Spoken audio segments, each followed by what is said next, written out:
स्वागत है आपका अपना YouTube चैनल एचईएफ क्लासेस में। मैं मनीष सर आप सभी का स्वागत करते अभिनंदन करते हैं। जैसा कि हमारा सीरीज जो चल रहा था मैथ क्लास में, आज उसी को आगे बढ़ाते हुए आज लेके आए हैं हम रेलवे के स्पेशल साइंस का वो ऑब्जेक्टिव क्वेश्चन आपके सामने लेके आए हैं। 50 चुनिंदा सवाल जो पिछले एग्ज़ाम में पूछा है, रेलवे के एग्ज़ाम में, ग्रुप बी के एग्ज़ाम में, ठीक है, और जिसका बहुत ज़्यादा चांस बनता है कि वो आने वाले एग्ज़ाम में भी पूछेगा, ठीक है। तो शुरू करते हैं। आज का सीरीज चलेगा रेलवे ग्रुप डी के लिए है, और इस ग्रुप डी में हम लोग पढ़ेंगे आज साइंस, और साइंस का वो सिर्फ ऑब्जेक्टिव सवाल देखेंगे 50 मोस्ट इम्पोर्टेंट क्वेश्चन, ठीक है। चलिए आते हैं। पहला सवाल ये है कि सूक्ष्मदर्शी द्वारा अवलोकन की गई यूकैरियोटिक कोशिका में दिखाई देने वाले 3 मुख्य घटक कौन से हैं, ठीक है। तो इसका जो ऑप्शन दे रखा है, अंतर्द्रवीय जालिका, गोल्गी काय, केंद्राव, प्लाज्मा झिल्ली, केंद्रक और कोशिका द्रव। सही होगा प्लाज्मा झिल्ली, केंद्रक और कोशिका द्रव।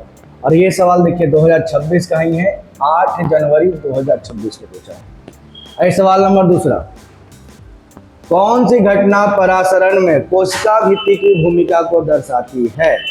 वो हो जाएगा ऑप्शन नंबर ए, जीवित पादप कोशिका द्वारा जल त्यागने पर देखे जाने वाला जीव द्रव गुंचन। नेक्स्ट आते हैं, नेक्स्ट क्वेश्चन। ये सब कहाँ से आ रहा है भाई साहब? आइए अगला सवाल देखते हैं। तंत्रिका कोशिकाओं में कोशिका कार्य से जुड़े कई छोटे शाखित भाग या प्रक्रियाएं होती है जिन्हें क्या कहा जाता है?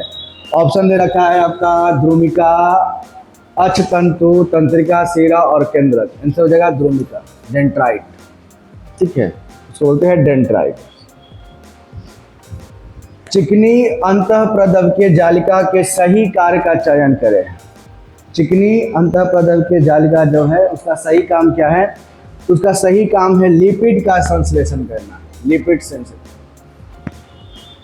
आइए सवाल नंबर 5।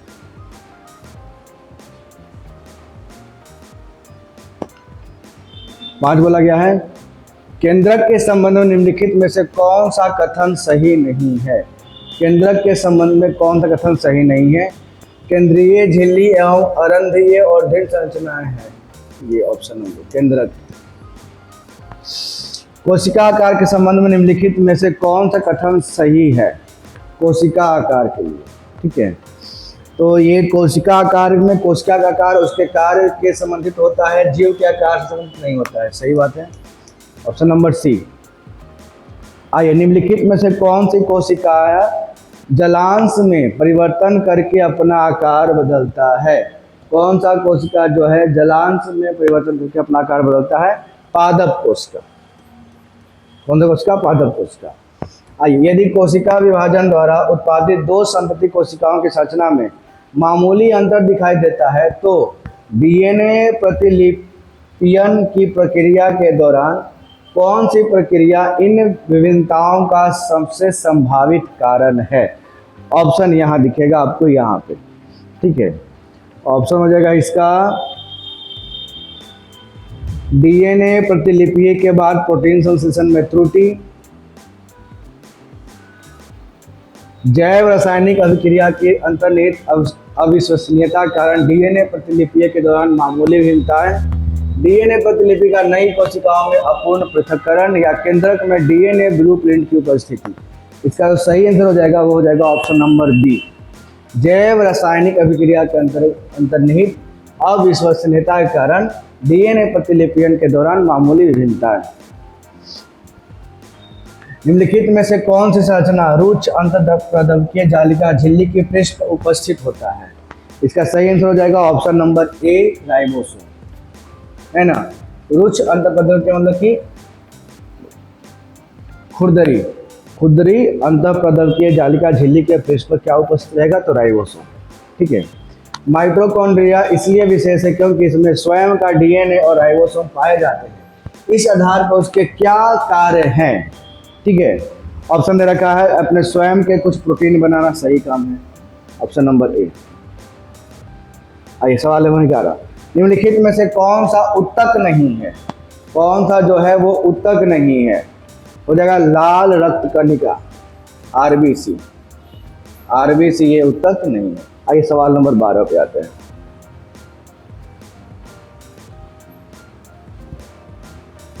लवकों को सूक्ष्मदर्शी से आसानी से देखा जा सकता है क्योंकि लवकों को सूक्ष्मदर्शी से आसानी से देखा जा सकता है क्योंकि ये बड़े होते हैं और इसमें वर्णक होते हैं। सही बात है।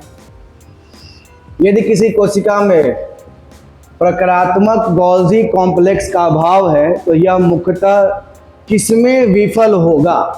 किसमें जो है विफल होगा? ऑप्शन दे रहा है केवल प्रोटीन संश्लेषण में, एटीपी के निर्माण में, पैकेजिंग और स्राव में, और कोशिका विभाजन यंत्र में। पैकेजिंग और स्राव में। ठीक है। आइए सवाल नंबर 14। 14 क्या बोला गया है कि लाइसोसोम के बारे में निम्नलिखित में से कौन सा कथन सही? लाइसोसोम में पाचक एंजाइम होता है, ये सही हो जाएगा। ठीक है। आइए सवाल नंबर 15। कोशिका झिल्ली के आर पार CO2 और O2 जैसी गैसों का परागमन किसके द्वारा होता है जो डैश के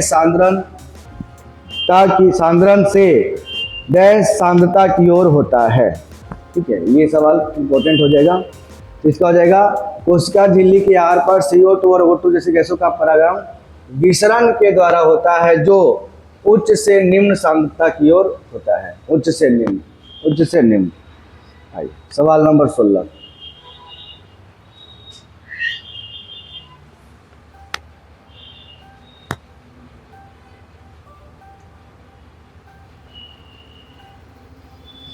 देखिए 16 में क्या बोला गया है कि रुक्ष ईआर को चिकनी ईआर से क्या पृथक करता है?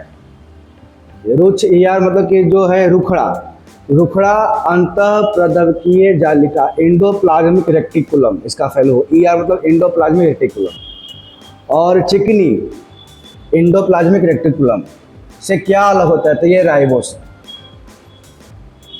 ठीक है।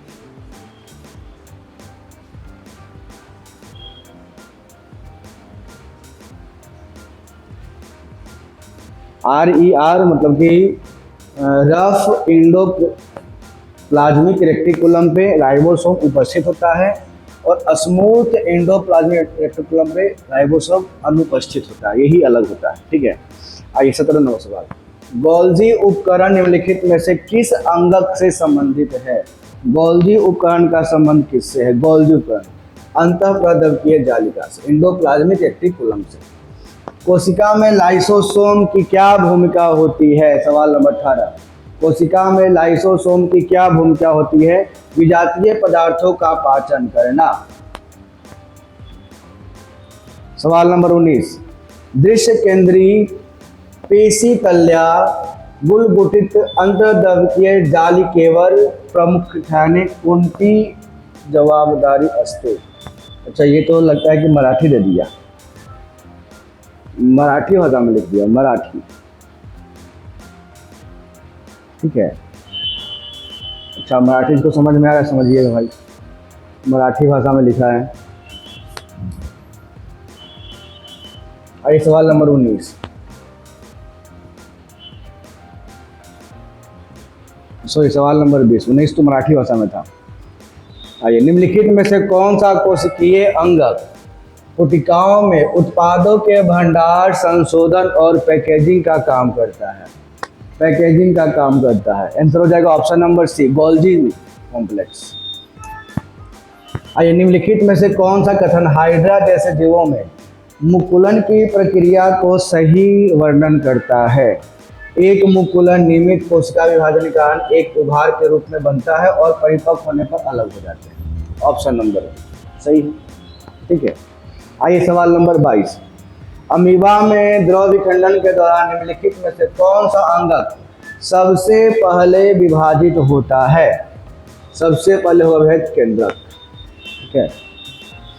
आइए 23। निम्नलिखित में से कौन सा विकल्प समानतः न्यूरॉन का सबसे लंबा भाग होता है? न्यूरॉन का सबसे लंबा भाग, न्यूरॉन का सबसे लंबा भाग होता है एक्सॉन। क्या होता है? एक्सॉन। आइए सवाल नंबर 24। किस जीव में कोशिका भित्ति का स्थान क्या होता है? किसी जीव में कोशिका भित्ति का स्थान जो है वो क्या होता है? ऑप्शन दिया है, किसी तंतु कोशिका में प्लाज्मा झिल्ली के ठीक अंदर, किसी पादप कोशिका में प्लाज्मा झिल्ली के ठीक अंदर, किसी जंतु कोशिका प्लाज्मा झिल्ली के ठीक बाहर, किसी पादप कोशिका में प्लाज्मा झिल्ली के ठीक बाहर। किसी पादप कोशिका में प्लाज्मा झिल्ली के ठीक बाहर होता है कोशिका भित्ति, प्लाज्मा झिल्ली के बाहर में होगा ना। आइए, अमीबा में विखंडन की प्रक्रिया के परिणाम स्वरूप का निर्माण होता है। विखंडन के परिणाम स्वरूप किसका निर्माण होता है? दो समान आकार की अनुवांशिक रूप से समान संतति कोशिका। Option number A. खुरदरी अंतःप्रद्रव्यकीय जालिका और चिकनी अंतःप्रद्रव्यकीय जालिका के बीच मुख्य अंतर किसकी उपस्थिति कारण होता है? देखिए सवाल रिपीट किया है, राइबोसोम की उपस्थिति कारण होता है। किसके कारण? राइबोसोम। खुरदरी में राइबोसोम होता है, चिकनी में राइबोसोम उपस्थित नहीं होता है। ठीक है, ये अभी बताया था पहले और क्वेश्चन रिपीट किया है। ठीक है, आइए सवाल नंबर 27। कोशिका में लाइसोसोम का प्राथमिक कार्य क्या है? लाइसोसोम का प्राथमिक कार्य बताना है। देखिए, बाहरी पदार्थों और घिसे हुए कोशिकांगों का पाचन करें। लाइसोसोम आत्महत्या की थैली इसको बुलाता है, कोशिका के आत्महत्या की थैली लाइसोसोम। सवाल 28। निम्नलिखित में से कौन सा कथन अंतःप्रद्रव्यकीय जालिका के बारे में गलत है? कौन सा कथन जो है गलत है? गलत। अंतःप्रद्रव्यकीय जालिका अपने अंदर अनुवांशिक सामग्री संग्रहित करते नहीं, ये गलत हो जाएगा। ठीक है, बाकी सब सही है। आइए सवाल 29। निम्नलिखित में से किस कण की उपस्थिति कारण रुद्र मतलब कि आपका रुखड़ा अंतःप्रद्रव्यकीय जालिका सूक्ष्मदर्शी से देखने पर रुद्र दिखाई देता है? किसके कारण, किसकी उपस्थिति कारण? देखिए ऑप्शन में रखा होगा आपका, कहाँ गया ऑप्शन? कारक का है लक्षण लाइबोसोम के कारण। ये अंतःप्रद्रव्यकीय जालिका से और रुखड़ी अंतःप्रद्रव्यकीय जालिका और चिकनी से सवाल पूछ रहा है बार बार। तो चिकना वाला के सतह पर क्या होता है? राइबोसोम होता है। और राइबोसोम का काम क्या है? प्रोटीन का संश्लेषण करना। ठीक है, और चिकनी का काम क्या है? लिपिड का संश्लेषण करना या कार्बोहाइड्रेट या जिसको बोलते हैं फैट का संश्लेषण करना। चलिए, 1831 में किसने पहली बार केंद्रक को कोशिका अंगक के रूप में वर्णित किया था? केंद्रक को कोशिका अंगक के रूप में वर्णित किया था रॉबर्ट ब्राउन। सवाल 21 में यूकैरियोटिक कोशिकाओं के कोशिका द्रव में पाए जाने वाले सूक्ष्म नलिकाकार संरचनाओं के नेटवर्क को क्या कहते हैं? ऑप्शन दे रखा है, माइटोकॉन्ड्रिया, लाइसोसोम, गोल्गी कण, अंतःप्रद्रव्यकीय जालिका, अंतःप्रद्रव्यकीय जालिका। ठीक है, निम्नलिखित में से कौन सा जीव के उत्तक का उदाहरण नहीं है? जीव के उत्तक का उदाहरण जो है नहीं है। ऑप्शन है न्यूरॉन कोई उत्तक नहीं है। ठीक है, आइए, निम्नलिखित में से किन कोशिकाओं में लवक उपस्थित होते हैं? किन कोशिका में जो है लवक उपस्थित होगा? तो हो जाएगा पेशी कोशिका में। ठीक है, आइए, दिए गए कथनों को पढ़कर सबसे उपयुक्त विकल्प का चयन कीजिए। अब कथन क्या है देखते हैं। इष्ट कोशिका के निकलने वाला छोटा बल्ब से प्रक्षेपण मुकुलन कहलाता है। मुकुल निर्माण की श्रृंखला इष्ट की मुकुलन प्रक्रिया पाई जाती है। चलिए, दोनों कथन सही है, कथन दोनों जो है सो सही है। सवाल नंबर 35। निम्नलिखित में से कौन सा विकल्प अमीबा के में पोषण प्रक्रिया का सर्वोत्तम वर्णन है? तो अंतर्ग्रहण करता है, फिर पचाता है, फिर अवशोषण करता है, फिर बहिक्षेपण करता है। सही। ठीक है, पहले खाएगा, फिर पचाएगा, फिर उसको अवशोषित करेगा, फिर उसको बाहर निकाल देगा। न्यूरॉन के किस भाग में केंद्रक और कोशिका द्रव होता है? कोशिका काय में, सेल बॉडी में। किसमें होगा? Cell body. अच्छा, जो हमारे पास क्लास करते हैं, जो हमारे ऑफलाइन बैच को लिए हुए हैं या जो ऑफलाइन बैच में आते हैं बच्चे, उनके लिए क्या है कि कोशिका को हम इतने अच्छे से बताए हैं कोशिका के बारे में कि अंतःप्रद्रव्यकीय जालिका क्या होता है, गोल्गी बॉडी क्या होता है, किसने खोजा है, ठीक है, उनके लिए सारा क्वेश्चन क्या होगा, एकदम आसान। बस देख रहे होंगे और आपके मन में सोच रहे हो कि नहीं, इसके बारे में सर जो कभी न कभी क्लास में चर्चा किए हैं, जब हम पढ़े थे सेल, उसमें सर डिटेल से समझाए हैं। ठीक है, चलिए आइए सवाल नंबर 37। केंद्रकीय विभाजन के बाद कोशिका द्रव के विभाजन के लिए प्रयुक्त शब्द कौन सा है? ऑप्शन दे रखा है क्रोमेटिन कंडेंसेशन, कैरियोकिनेसिस, साइटोकाइनेसिस और इंटरफेज। अब ये देखिए कोशिका विभाजन के बात किया गया है, तो सेल डिवीजन भी आप लोग क्लास में बहुत अच्छे से बताए थे। ठीक है, तो सेल डिवीजन साइटोकाइनेसिस हो जाएगा, साइटोकाइनेसिस, साइटोकाइनेसिस। ठीक है, आइए सवाल नंबर 38 आते हैं। लगभग जितना भी सवाल आपको बोर्ड पर दिखाई दे रहा है कोशिका का, वो सारा सवाल का चर्चा हम क्लासरूम में किए हैं जब आपको कोशिका हम पढ़ा रहे थे तब। ठीक है, आइए प्लाज्मा झिल्ली को वर्णात्मक पारगम्य झिल्ली क्यों कहा जाता है? यह केवल कुछ पदार्थों को ही पार करने देती है और कुछ को रोकती है। Option number C. ठीक है, क्योंकि यह कुछ पदार्थों को ही पार करने देती है और कुछ को क्या करती है, रोक देती है। आइए सवाल नंबर 39। बहुकोशिकीय जीवों में कोशिकाओं के आकार और आमाप के में बहुत अधिक भिन्नता होती है, जिससे जीव विभिन्न कोशिकाओं द्वारा भिन्न कार्य करने पर अधिक कुशल हो जाता है। Option number C. आइए, निम्नलिखित कोशिका में से किस कोशिका को एक छोर पर पार्श्व तंतु यानी कि डेंड्राइट होते हैं? तो डेंड्राइट किस पे होगा, न्यूरॉन पे होगा। डेंड्राइट किस पे होता है, न्यूरॉन पे। ठीक है, आइए सवाल नंबर 41। तंत्रिका कोशिका के संबंध में निम्नलिखित में से कौन सा कथन गलत है? तंत्रिका सिग्नल बाहर भेजता है, डेंड्राइट सिग्नल प्राप्त करता है। एक तंत्रिका कोशिका 3 भागों डेंड्राइट, कोशिका पिंड और तंत्रिकाक्ष में बनी होती है, और तंत्रिका कोशिका में केंद्रक का अभाव होता है। अब इसमें कौन सा कथन जो है गलत है, ये बताना है। तो तंत्रिका कोशिका में भी केंद्रक होता है, यहाँ लिखा है केंद्रक का अभाव होता है, जो गलत है। केंद्रक होता है, अभाव नहीं होता है। ऑप्शन नंबर डी जो है सही आंसर है। ठीक है,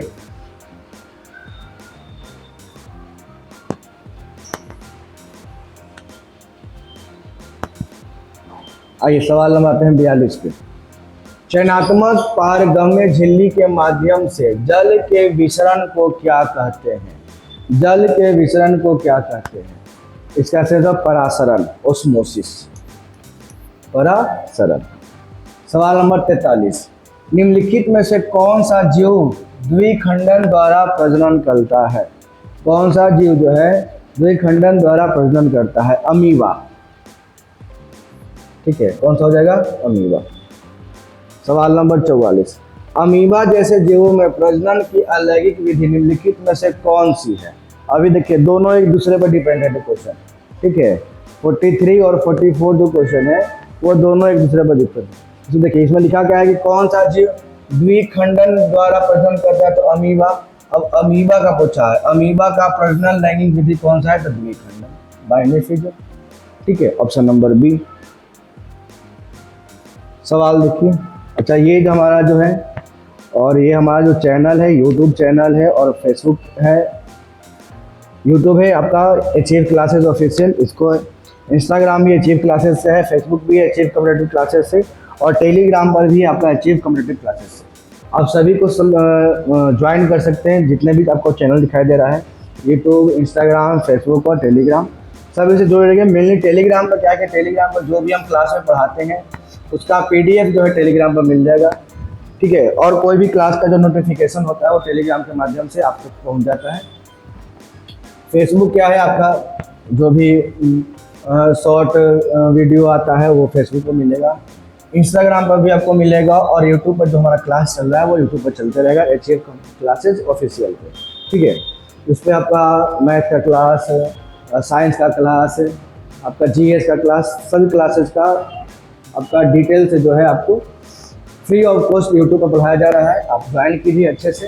ठीक है, अभी फिलहाल मैथ का क्लास में चल रहा है डिस्काउंट।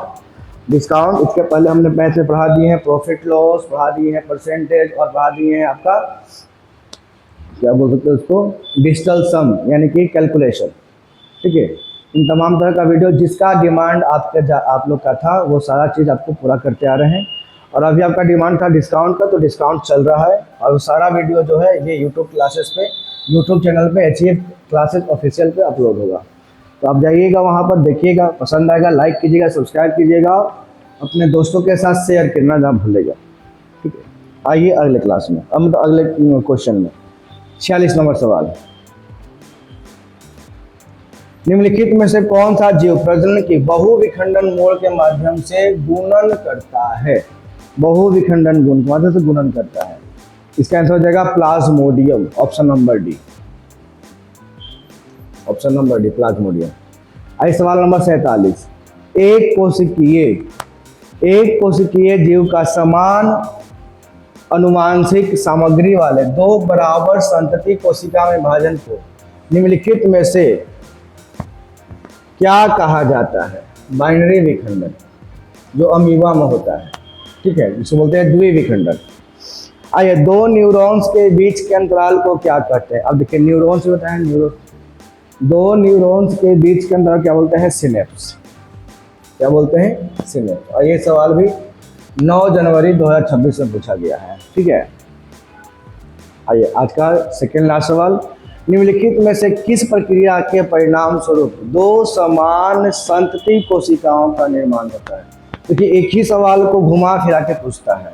दो समान संतति कोशिकाएं की समसूत्री विभाजन में। ठीक है, ये भी आपका सवाल है कोशिका विभाजन का है, सेल डिवीजन का। तो सेल और सेल डिवीजन को एकदम डिटेल से समझाए हैं। ठीक है, पढ़िएगा अच्छे से। आइए सवाल नंबर 50 जो आज का अंतिम क्लास है, अंतिम सवाल है। हाइड्रा जैसे जीवों द्वारा किस प्रकार की कोशिकाओं का उपयोग मुकुलन प्रक्रिया में प्रजनन के लिए किया जाता है? और ये सवाल है आपका 10/12/2025 का। सही होगा पुनरुत्पादन कोशिका। पुनरुत्पादन कोशिका। ठीक है, तो ये हुआ आपका साइंस का 50 सवाल। और हम ऐसे ही अगले क्लास में 50 क्वेश्चन और लेके आएंगे साइंस का। और स्पेशल रहेगा ये रेलवे के बच्चों के लिए जिनका एग्जाम ग्रुप डी का हो या NTPC का हो या टेक्नीशियन का आने वाला है। चलिए मिलते हैं अगले क्लास में, तब तक के लिए धन्यवाद।